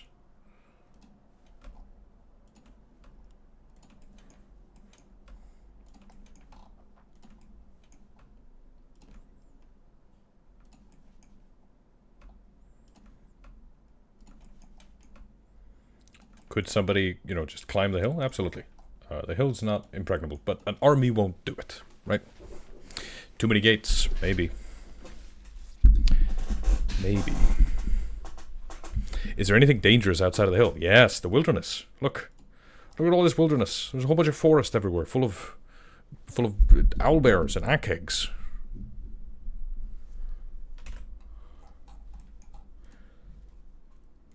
Color menu. Oh, no, that's not what I want. This? Oh, here it is. There we go. Thanks so much, Raven. How big is your West March? I am not currently running the West Marches. I did some years ago. I can go find my old map for it. Do. Nope. Here it is. This is map 0. Hang on.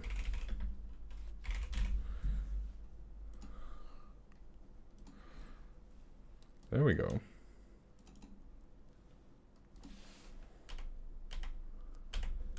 You can see here how it developed. I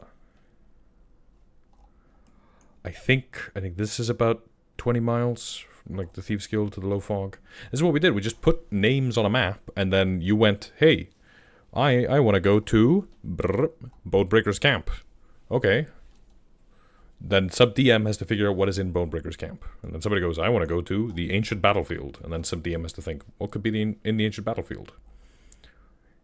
You know, there's no major overarching plot. All the DMs are, you know, conniving together. Maybe one DM is like, I want to make things with a Mind Flayer, and they go make their own version of that. And then we put in, you know, Mount of the Red Dragon, Hall of the Fire Giant King, Tomb of Horrors, right? We put classics in here. Tucker's Clan of Kobolds, you know? And then it started like this, and then later on we changed a whole bunch of stuff, and it became like this, you know, a whole bunch of dungeons gone. And it became like this. Oh, that's my keep. Short Coast Keep. Mine. It used to be the Choker Spawn. Something was called Choker Spawn. Sub-DM went, okay, I'll put 2 chokers in here. It's a monster. And then I'll put whatever I want in the rest of it, because the chokers were at the entrance, which means the rumor was there's chokers in this keep. And when we get there, and there was indeed 2 chokers, and then the rest of the keep is full of orcs, and they all have intellect devourers in them, and then a Mind Flayer came down, and we're like, holy crap. And then there was a keep, and I was like, I want it. So I built a keep. I fixed it. I drew a little border, you know. We started building roads. I spent money on building roads. We connected a whole bunch of towns and things. It was great.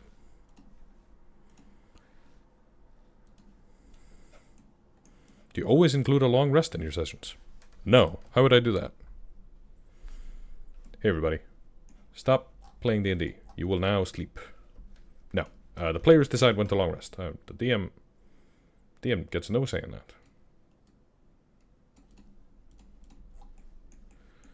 that. This looks fun to me. Actually, no, I think I'm going to take this bit.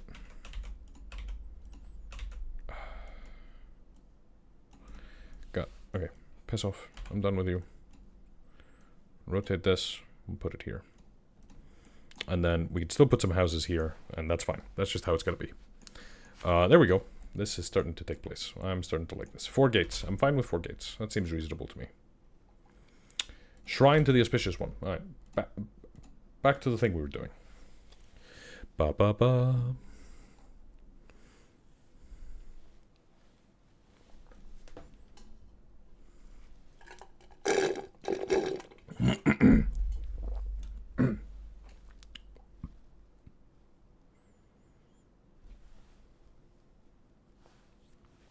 Yeah, one time we did 7 sessions in one day. Unless you're thinking about West Marches, Omithal, in which case, I mean, I assume they arrive rested, and then we do the dungeon. Hey, Blazer, how you doing?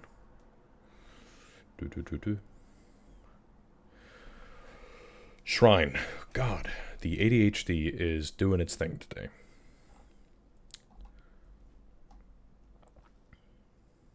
What kind of shrine would the Auspicious One have? Ooh, maybe it's like this. No, the Auspicious... What? Let's have it be this thing. Oh, it's very big.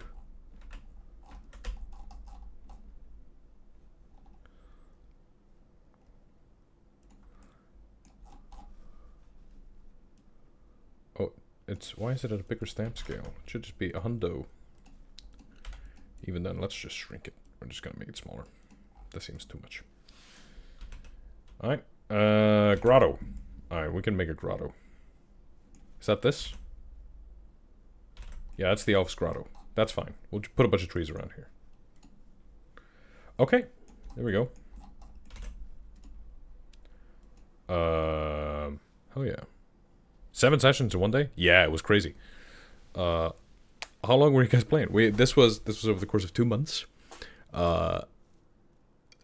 Player characters dad had recently died, and his sister was now the duke, because he was the heir, and his sister, he was away, and then he comes back, and his sister is the oldest, but he was supposed to inherit, and she's sick, and then she passed away. So, and while that was all happening, he was being attacked by assassins who had been hired by one of his brothers who wanted to inherit.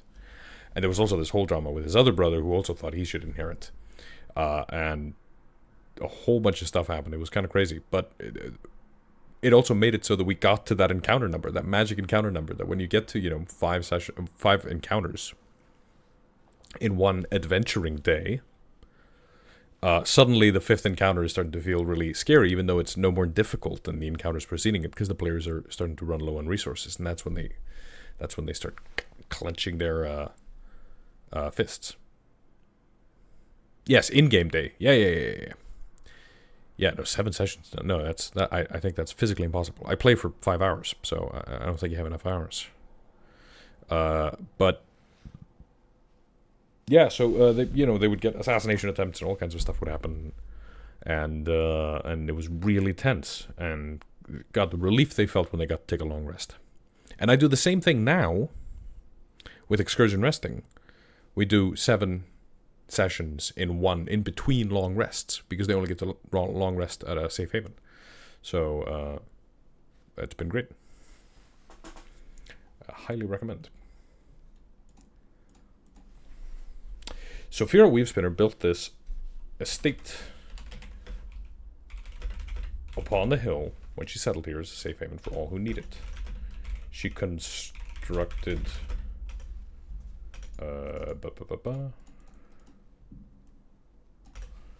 let's not talk about, let's put the dwarf water solution up here. Let's call it the pumping station. Her house is open to all guests.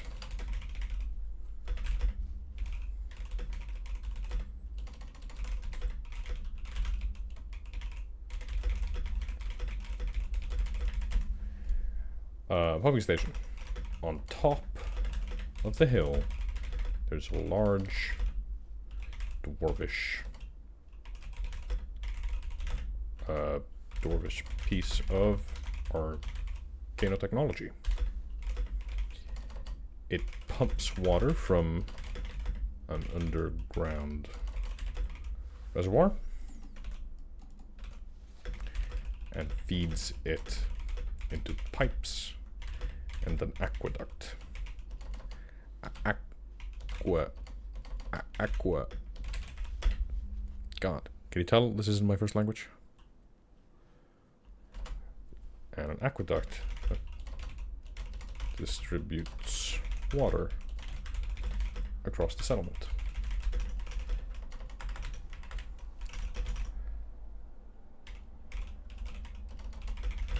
The aqueduct was the first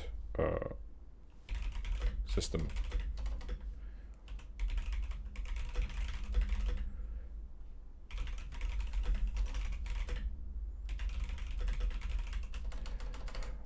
but when a blacksmith, let's name a blacksmith, everybody. Dan does lockdown. If your players demand a long rest after every single encounter, you say you can take a long rest whenever you want, and then while they're resting, a monster attacks them.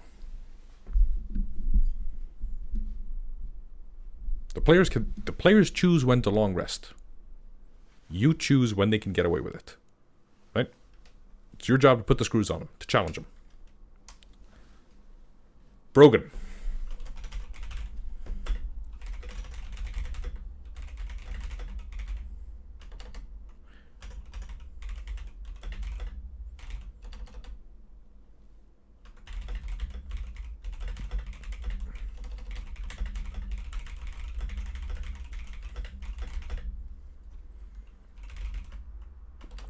Between all the smaller wells in the town.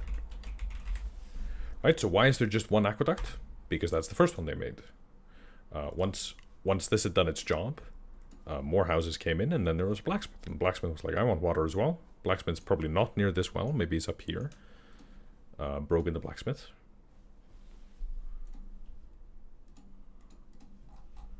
No, there we go. Blacksmith. Which means...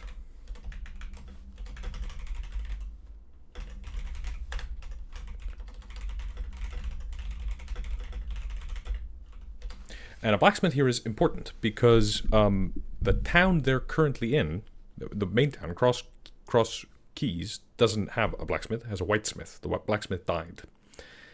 Roachport has a blacksmith, and he's a devil cultist. And right now they're sort of they're enduring him, but they would much rather not have to work with him. So getting a blacksmith here, it's gonna feel like loot to the players. The wealthy probably live by the aqueduct. Well, in an anarchist society, I'm not so sure that there is anybody who cares about money. So the people who've been there the longest, they live by the aqueduct, and they have respect on account of seniority. We have to be thinking about this because it is an anarchist society. So we're going to be thinking about this in terms of other things that we're probably used to thinking about civilization in. I don't think they care much for money. I don't think she paid Brogan for the work on the pipes. I think she just talked to him and was like, hey, can we build a bunch of pipes? And I think he was like, yeah, sure. And then they did. I think there's a bunch of things messed up about Utopia, and that's our bad guys. But at its core, I think it's a lovely little community.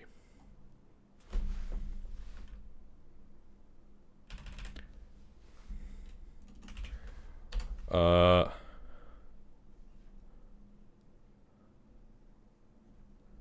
need a last name. Hammerhead? No. I don't think he's a dwarf. I think he's a human. Well, he could be a dwarf. Okay.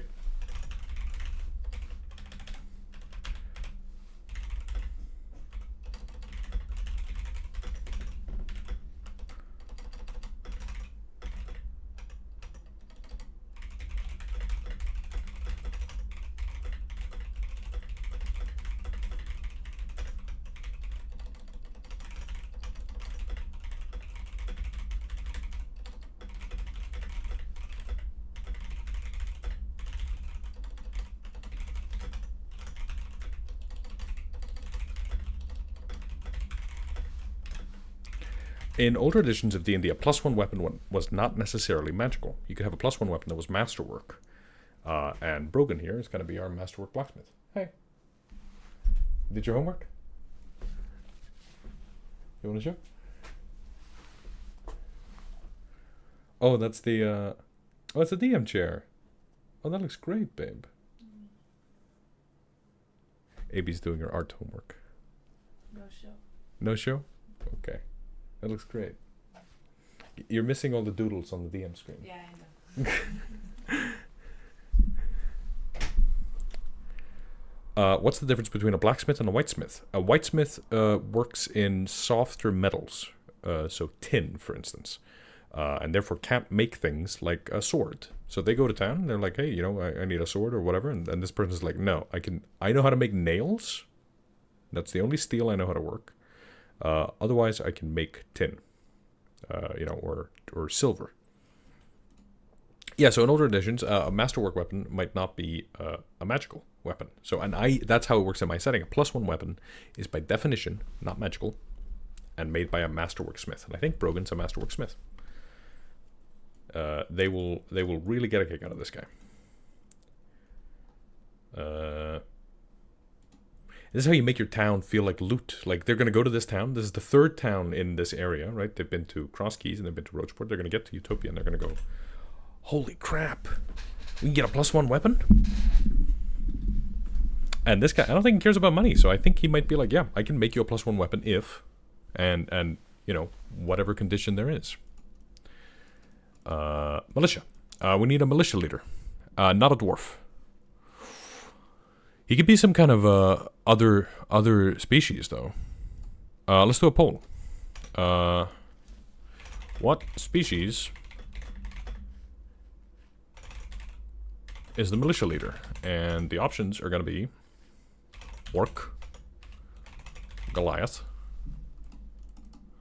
what other options?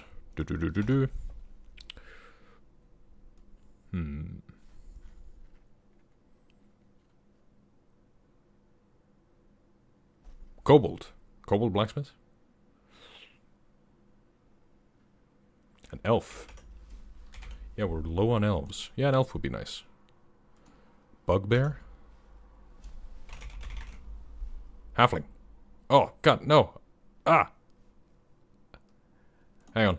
End pole. It's missing halfling. I'll add halfling. Goliath. Orc. Halfling. Elf. Oh, and then I can't... I'm going to remove Goliath in that case. I'm going to put in... What was it somebody said? Oh, God. My brain is not on today, everybody. I'm sorry. I know a kobold would be good. I love a kobold. Bugbear. It's not time for a kobold yet. I know when I want the first kobolds to appear. They haven't in the adventure yet. And they're going to be a hint of a dragon I put later in the adventure. And nobody's seen a kobold this whole campaign. I cannot wait for the first kobold to show up and everybody goes, oh shit, that means the dragon's nearby. Blacksmith? No.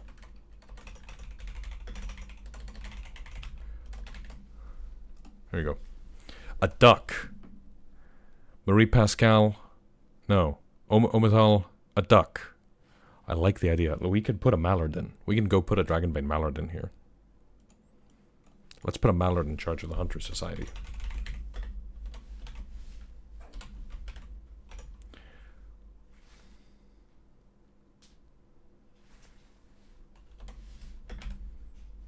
So is MacAndrew of Halfbay is the one from Dragonbane, but this isn't going to be that character. It's going to be a descendant of him, so it's going to be something of Halfbay. Not a duck militia leader.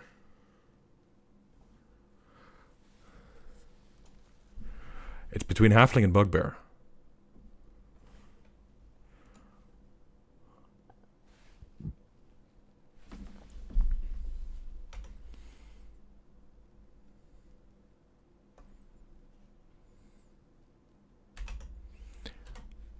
If I can somehow make this some kind of Donald Duck reference, I'd be so happy. But it's not going to be Donald.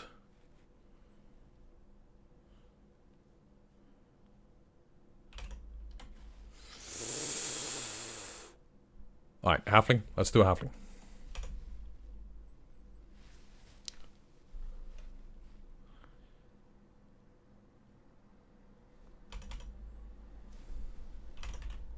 What's a halfling name?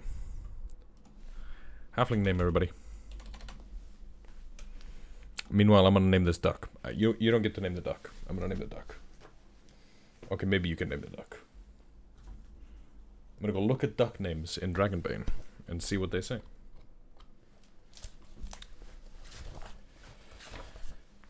Mallard. Groddy. Groddy Halfbay.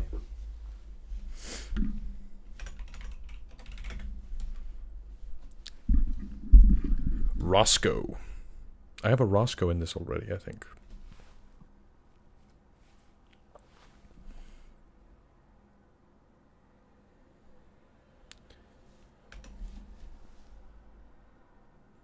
Elry. Elry is fun. Elry Bricknolf. No. No, it's... I won't be able to say that. Trogdor. Maybe Early is the... Sean Elry? I'm happy with that.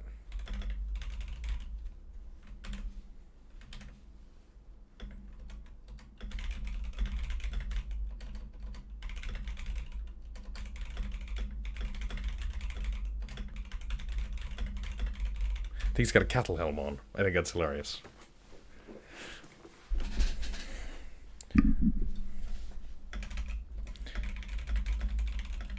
He trains the locals with weapons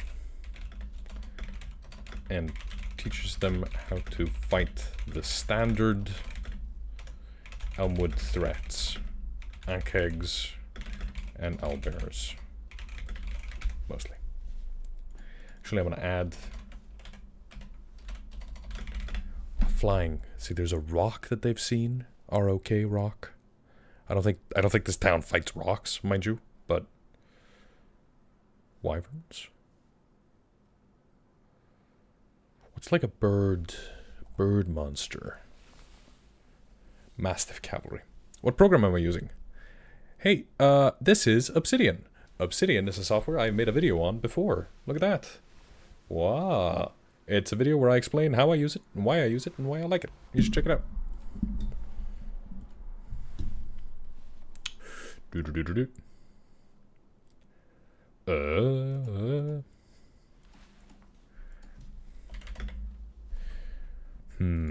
What's like a flying...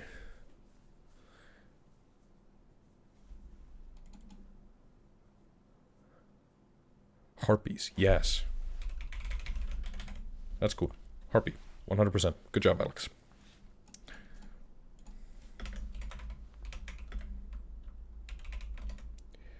And I think Sean here is kind of sort of our tipping point on getting rid of the bad actors, right?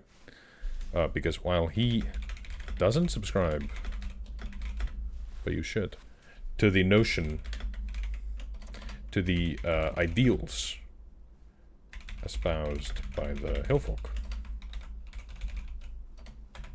No? Hillfolk.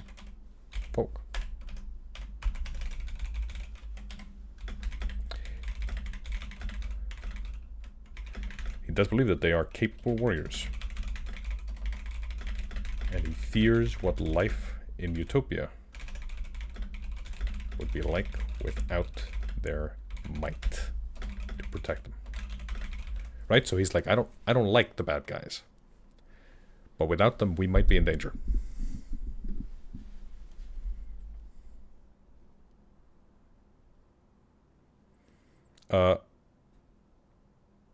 Mr. Silver Dragon, Obsidian doesn't tell me to use their AI features. And it's all local. So if something weird's going on with their sites or their servers or they're under maintenance or whatever, it never affects me. This is all on my hard drive.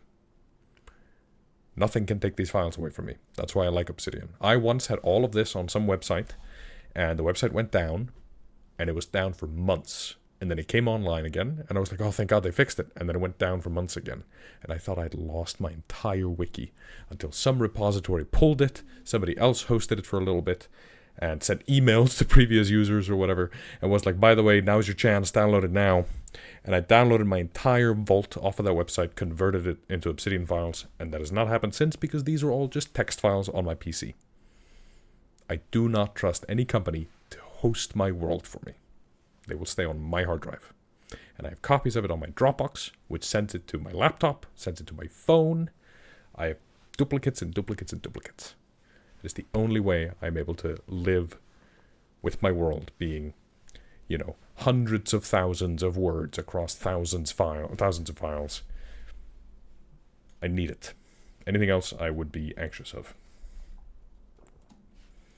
Hunter Society. Draughty Half Day.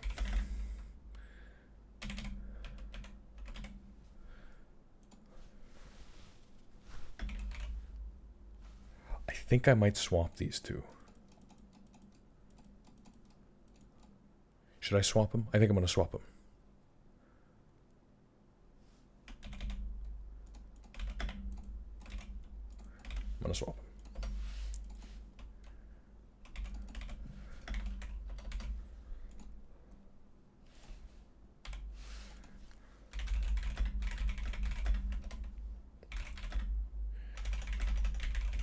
And then he can have the dire mastiff mount.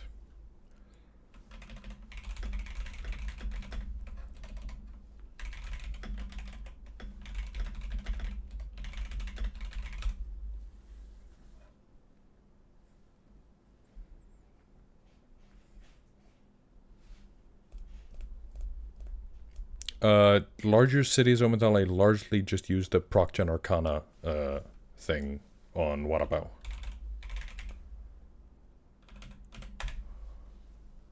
So this here is Blackguard. This is actually just 3 Warabao maps that I've sort of stitched together to make this map. And then I've run it through Photoshop and put filters on it and stuff like that.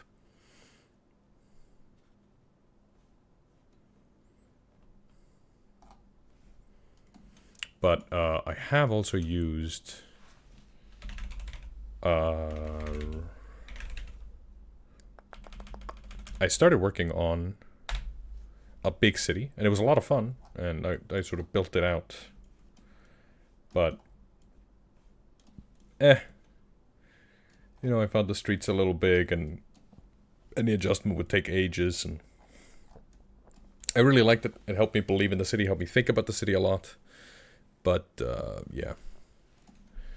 Shouldn't the militia be run and operated like a vigilante organization? No, I think they're just there to fight the owlbears. I think that's sort of their thing. I think Grotty's I think he's, you know, a reliable person. I think, I don't know that they arrest anybody. But also, they're not officially sanctioned by anybody. They could. There might be parts of the militia that are rough and tumble. So maybe that's a more interesting answer. I don't think Grotty is that type, but actually. So let's create a new character. Let's add the bugbear in everybody wants.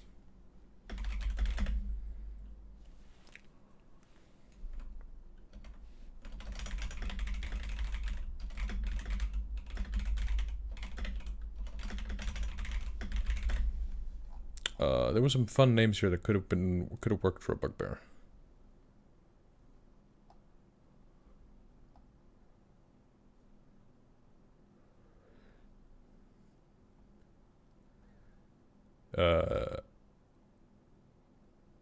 Torbuck. Let's do that.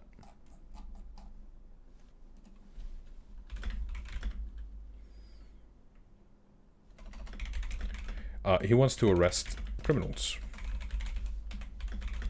But his definition of crime can be a little loose.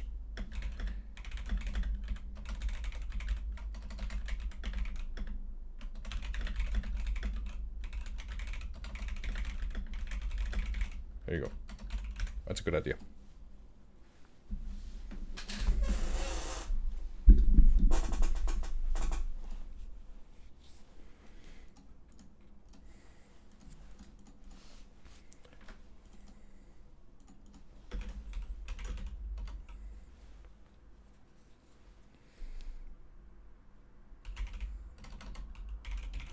You want to see the Mallard art in Dragonbane?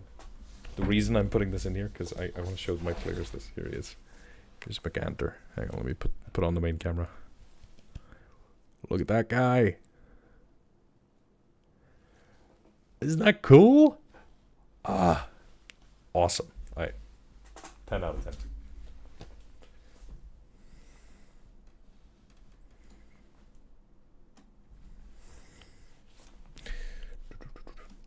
That sounds like a power struggle. 100%.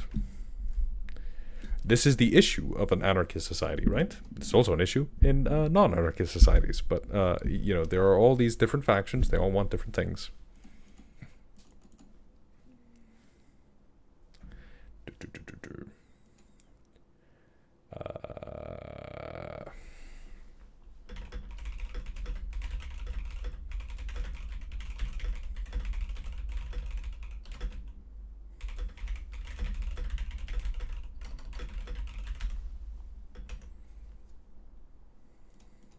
I don't like the Hunter Society as a word.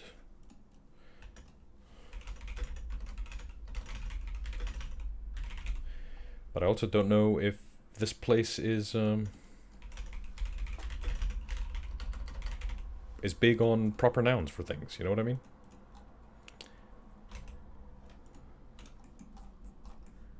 There we go.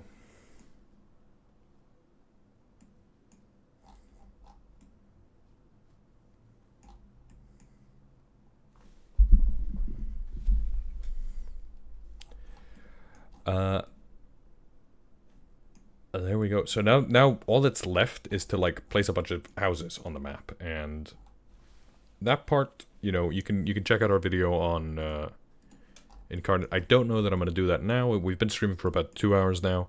If you want to see how to, you know, how I would place towns all over this, now that I've gotten the key features down, we have also made a video on that. It's this one right here. It's the Incarnate making towns video, and it's just I sit down and make a town, and doesn't take me that long. I just don't think it will be terribly interesting content as I sit here and sort of plonk down some houses. Because I think we have kind of the basics of a town, right? We have these 3 factions here, which I'm just going to reword these segments and put them in here. We've created sort of the civilized parts of it, right? The not bad guys parts of it. But that's probably about it. If you're doing this for West Marches, you don't need to think too much about the politics of the town, because you really shouldn't be doing any adventures in town, right? You should be making sure that there is content out in the forest, and everything else is, you know, the town is kind of fairly simple. Because you shouldn't spend too much time in it. But obviously this is for my session that I'm running, and this is just great fun kind of coming up with this stuff. The aqueduct, I think, is really good flavor. Putting in the smithy and having the masterwork smith, I think is going to be interesting. I think getting this lad in here is fun. The bugbear, I think, is an interesting character. I think we've put enough stuff in here that we can actually spend some time in town. Now, real quick before we call it a day, is there anything that you think really needs to be in here for a town that's sort of out on the frontier that I haven't covered that would be interesting? Like, obviously they have stuff like a Chandler or a Cooper or, you know, any of those sort of medieval job titles. We could spend ages on coming up with a bunch of that stuff. We might do a part 2. I'm not going to open up my calendar right now, but we might do a part 2 before the session happens, where I build more of this. But at the moment, I'm going to need a break. I'm going to need to vent out of this room because it gets blisteringly hot in here whenever I stream. Elry's pack. That's good. I like that.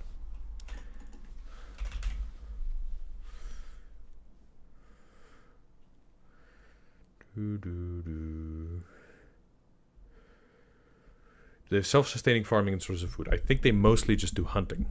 I think there might be some kind of small foods thing.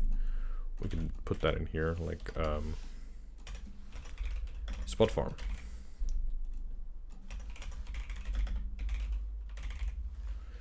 You know, potatoes. How big are firearms in your setting? Frontier town screams gunslingers to me. Yeah, absolutely. Like in Cross Keys and Roachport, they have firearms. They don't have firearms in Utopia. They just making gunpowder is sort of beyond their capabilities. They don't have the infrastructure for it because they're so isolated. But a firearm, it's this kind of brown bess hunter. You can also get them in this kind of look. If you want this, by the way, this is the firearm document. It's available on the Patreon, obviously.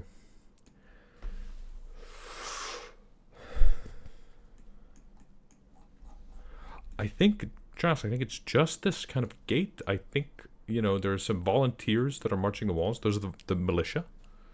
I don't think it's much more than that. A jeweler, I don't think they have the infrastructure for that unless they're like river pearls, but they're miles from a river. Religious building, yeah, we've got this one here. We might put in another shrine, Shrine of the Mother. But I don't think they have like a regular church. I think they're sort of contrary to that. I'm gonna put a little Temple of Ord here. A little dwarf temple. There we go. What programs am I using? This is Incarnate. I made a video on Incarnate. And this thing here is Obsidian. I made a video on Obsidian.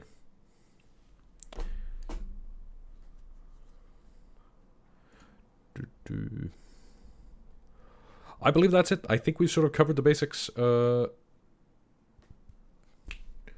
don't think there's much more that I need to figure out. God, the Mystic Arts logo is a little overzealous.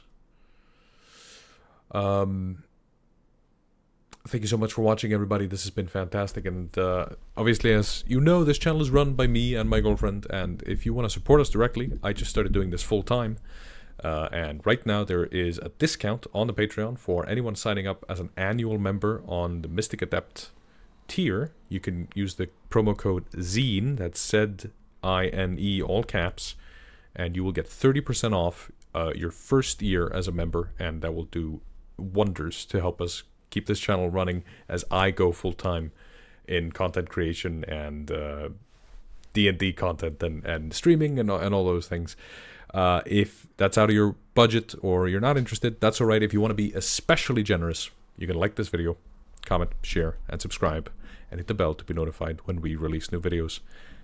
And until next time, keep studying the mystic arts.